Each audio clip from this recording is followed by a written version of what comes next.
በሚቀጥሉት ጥቂት ዓመታት የሚሰሩ ዋና ዋና ስራዎች ከብዙዎቹ ጥቂቶቹን ለመላው ኢትዮጵያውያንና ለኢትዮጵያ ወዳጆች ለማብሰር እፈልጋለሁ።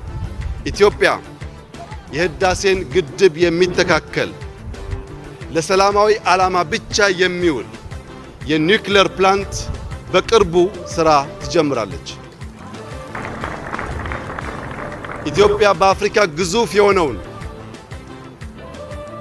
የኢትዮጵያ አየር መንገድ ስራ በቅርቡ ትጀምራለች።